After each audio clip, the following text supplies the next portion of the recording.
Last time on Dragon Ball Super, Frieza, the tyrant of the universe, has returned.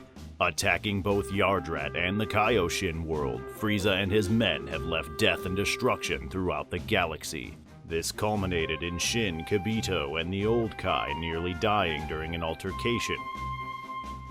Kaioshin and the old Kai now find themselves with Beerus and Whis, while Kakarot and Vegeta confront the Emperor.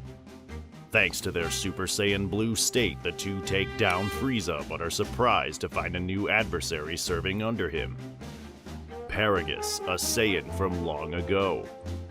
What does this mean for our heroes? Their fate is sealed now. Miracle Alliance, Monstrous Saiyan. What if Goku landed in the Kaioshin realm? Part 4. Vegeta's blue aura pushed him upwards from the destroyed ship. An explosion trailed behind him as he left it.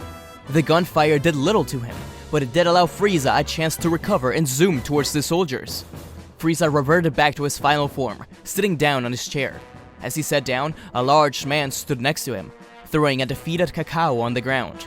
Vegeta's own squad, who had tried to help Kakao too, were all spread out on the battlefield, defeated along with Frieza's soldiers. Kibito was finally coming to his senses, and all he could see was Kakarot's legs in front of him, with a fiery blue aura. A Saiyan? That's right, Vegeta. I heard you gained incredible power and led your own pirate band. How cute. But you never bothered considering those your father cast away for your gang? Frieza did. Now it's over for you. Broly! Vegeta and Goku took a step back as they watched the tall Saiyan with no tail step forward. Broly, huh? Neither Goku nor Vegeta knew what was going on. Meanwhile, Whis finished healing the two Kais. Thanks to the old Kai's crystal ball, they were able to watch the events in real time. Oh? That's Saiyan. He has a latent power similar to Vegeta and Kakarot's. How's that possible? Kaioshin winced. That had been the Saiyan that helped the Frieza Force attack them. Could the heroes really take him down? Goku rushed towards Broly. There was little time to waste. Paragus raised his hand, summoning Broly to the battlefield. Goku was clearly on top, beating Broly onto the ground. Frieza was disappointed at the sight, but Goku realized that Broly wasn't putting up too much of a fight. He was clearly powerful, but nothing compared to him. Goku stopped himself, asking why he was fighting at all, before being struck by a right hook to the face. Goku had to stay defensive. Vegeta laughed, rising up to Paragus and grabbing him by the collar. What is this, a joke? This weak Saiyan can't take us on. Vegeta then punched Paragus in the stomach. Goku heard the punch and looked back, stopping the fight. Broly's eyes shook. Goku glanced back at Broly, then heard another punch. Vegeta was beating Paragus. Wait, Vegeta, stop! The ground under their feet began to shake violently as the beating continued. Goku had no choice but to blast at Vegeta to keep him away from Paragus, but it was too late. Vegeta was knocked onto the ground, where he realized how violently it shook. The two Saiyans looked at Broly, whose eyes glowed yellow with anger, and his muscles bulged up. The planet cracked as Broly entered his enraged, savage state. Paragus gulped, terrified of Broly's power. This form was his full Ozaru power in humanoid form. They were all doomed. Planet Namek and whatever Namekians were left cried out in fear, hiding. Frieza finally got a smirk on his face, but he wanted Vegeta dead too. Now that he had gotten a little of his composure back, Frieza rose from his chair and zoomed in to attack Vegeta, distracted. Vegeta was caught by Frieza's tail and thrown onto a rock formation. The two battles continued, with Paragus watching as the world shattered apart around him. Kibito didn't have any power. He needed to regain his energy before he could do anything. Goku was finally starting to get a little overwhelmed by Broly. This state was so new to them that they weren't used to it. Meanwhile, Vegeta was having a fun match against Frieza. They were a lot more evenly matched than Goku and Broly, as it seemed that Broly just kept getting stronger and stronger with every punch. But Vegeta thought to himself, why isn't Kakarot fighting in full power? He knew there was more in store, but Goku knew exactly why. He knew that Broly wasn't fighting because he wanted to. It was because of his father or Frieza, right? He didn't seem to be entirely under his own control. Paragus' finger nervously shook over the button of the remote. He had to stop Broly before he killed everyone. Broly blasted Goku across the ocean, and the scared Paragus finally pressed it. Broly screamed out in pain. Goku looked over at Paragus, and so did Frieza. Stop it! You're killing him! Stop it! The monkey was almost defeated! As if in unison, both Goku and Frieza blasted at Paragus. While Goku aimed at his hand, Frieza aimed at his heart. Paragus tried to dodge away from the death beam, but this simply pushed him into Goku's attack. Paragus died instantly, but Broly stopped being electrocuted. Goku cursed under his breath, spinning to face Broly. What he saw he was not prepared for. Broly grabbed his head in pain, exploding in a golden aura full of incredible ki. Goku, Vegeta, Kibito, and Frieza were all pushed away. Broly rushed to Goku, attacking him relentlessly. Frieza realized just what kind of monster he had unleashed on the planet. He needed to get away, but Vegeta wouldn't let him. In fact, when Broly exploded his aura in a barrage of ki bullets, Vegeta grabbed a hold of Frieza in a full Nelson and appeared in front of every ki ball, using Frieza as a meat shield. Frieza was severely hurt by every ki ball. Finally, Frieza managed to get away, rushing up to the sky. He wasn't about to die alone, he thought, as he threw down a giant death ball. Broly and Goku's fight was intense, and the two punched each other into opposite ends of the ki ball. The explosion pushed the water from the ocean up in the sky, and Goku and Broly stared each other down, panting, looking into each other's eyes through the water. The water rained on them, soaking the fighters. But as soon as the last drop splashed onto the ground, the fight continued. The death ball would destroy the planet just as Frieza planned. Vegeta joined in the battle against Broly. Frieza had seemingly disappeared, but in reality, he had escaped to a space pod in his ship. It worked, regardless of the damage. A power ball was launched. Vegeta looked up. So there he was.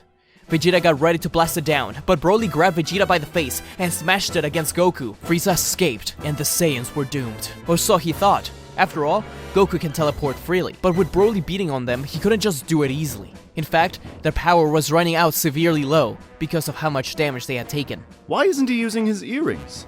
Earrings? Hey kids, don't go away. We'll be right back. And now back to our show. Whis nodded, and telepathically told Goku and Vegeta about the potential victory through this fusion method. But Planet Namek didn't have much time. They needed to do this quickly. Vegeta was punched away by Broly, and Goku onto the ground. Hurt, Goku managed to take off his right Potara earring. Broly jumped onto Goku's back, just as he yelled for Vegeta's attention. Goku dropped the Potara. He tried to grab it again, but Broly jumped on his back one more time.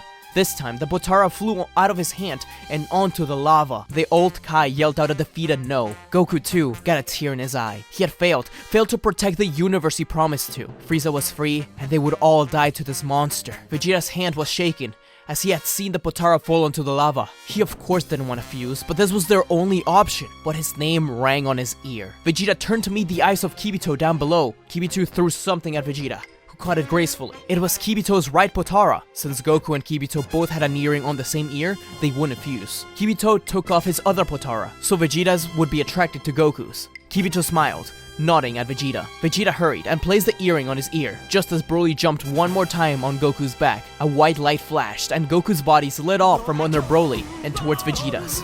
A volcano exploded in the distance as a new power was born.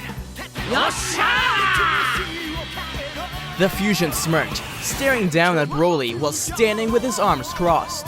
Instantly, Vegeta burst into Super Saiyan Blue.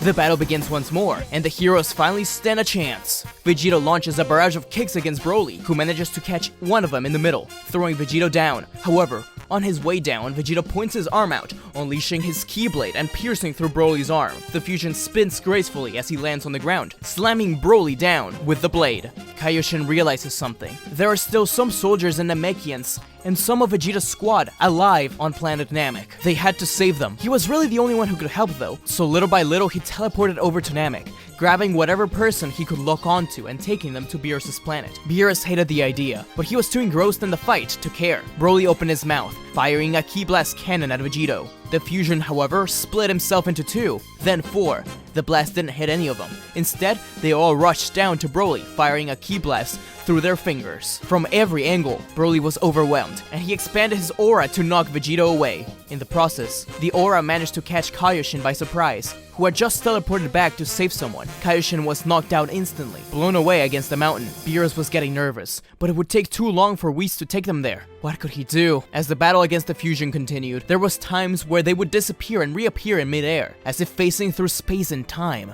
Finally though, Vegito needed to finish it all. Broly threw Vegito up in the air, throwing ki balls at him to keep pushing him up. Vegito disappeared from sight, way up high, and Broly took a deep breath, but then heard, Final?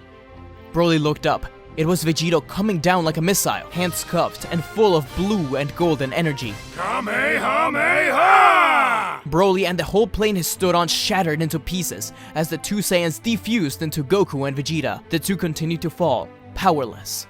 There is a huge splash, and all three Saiyans begin to fall further and further underwater, each of them back in their base form. A piece of debris touches Goku's face, and he comes to his senses. He looks around, and sees Broly on his left, and Vegeta on his right. Goku was extremely low in energy, but he could do something. Turning Super Saiyan for speed, Goku swims over to Vegeta, teleporting him to Beerus' planet. Whis tries to tell him something, but Goku didn't listen. He didn't have time. Goku teleported back, and teleported Broly onto Beerus' planet. Goku falls back, tired. Where's Kaioshin? Is he not here? He was in the middle of saving the people on the planet. Beerus' heart drops, but Goku instantly teleports back to Namek. Looking around for a little, he overhears Kibito's voice. Over here! Goku rushes over to him. Kibito was dragging the unconscious body of Kaioshin and a small Namekian boy. Goku smiled at Kibito, nodding at him as he grabbed the two people. However, as he grabbed them, he reverted back to his base form. No matter what he tried, he couldn't teleport. He was completely out.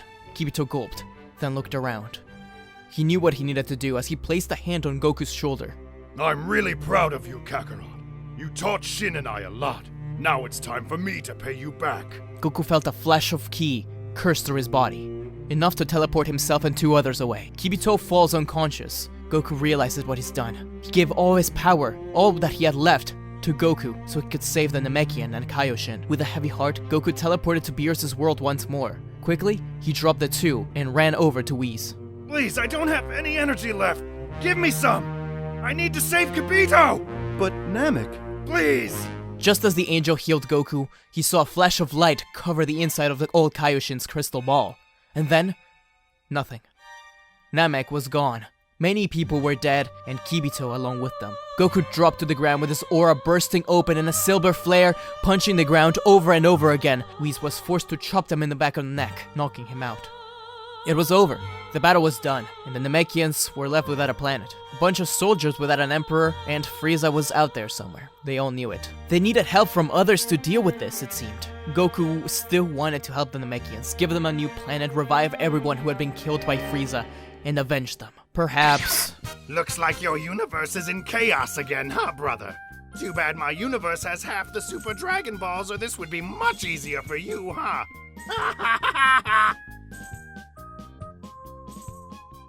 Hello everyone, thanks for watching this 4th episode in What If Goku Landed in the Kaioshin Realm. I hope you guys enjoyed. Be sure to like, share, comment, and subscribe, and click the bell icon so you get notified when I upload new videos. As always, be sure to share whatever ideas you have in the comments below, and I'll try to get to as many of them as possible. I do read all your comments, I hope you guys know that, and I really appreciate all the feedback and love you guys give me. It means a lot to me. Shout out to these guys who answered the Dragon Ball question of the week last week. The Dragon Ball question of the week this week is, where would you like to visit in the Dragon Ball world if you had teleportation? Personally, I think I would go to the Otherworld. I just think it's a very interesting place, in particular the Otherworld tournament. I'd love to see some cool matches there. Leave your answers in the comments below and start a discussion. Anyways guys, until we meet again.